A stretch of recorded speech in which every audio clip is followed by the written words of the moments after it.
Radio Kambana Live Report. Nagpadayon gihapon nga gihatagan sa mga kapulisan pinanguluhan ni Police Lieutenant Colonel Harvey Abellanosa ang isyu kalabot sa insurgency ning dakbayan sa Ozamis.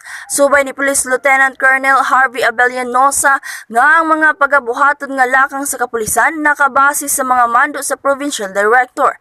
Dugang pa niini nga wala nay angay ikabalaka kay tungod insurgency free na ang tibuok probinsya sa Misamis Occidental. Dili na kabalak-an nato ang insurgency diri sa Ozamis City, sir. Kaya kita po ang ato ang checkpoints ato man ang gipangingusgan og maayo where in fact mapansin man siguro sa mga katawhan kung unsa ka stricto ang atong checkpoints karon. And then naapod tay gitawag nga spot checkpoints nga nasa mga hinterlands. So when it comes to insurgency, sir, Ozamis City is ready to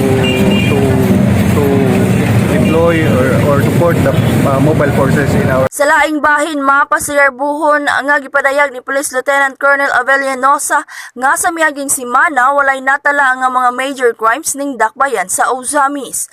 Gipasalig niini nga anaa ang kapulisan kanunay nga moalagad alang sa kahusay, kahapsay ug kalinaw. Makita ninyo ang atong police, sir, ready to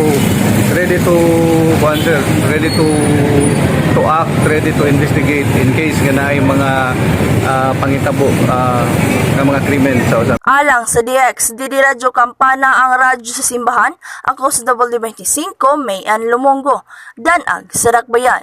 Radio Kambana Live Report.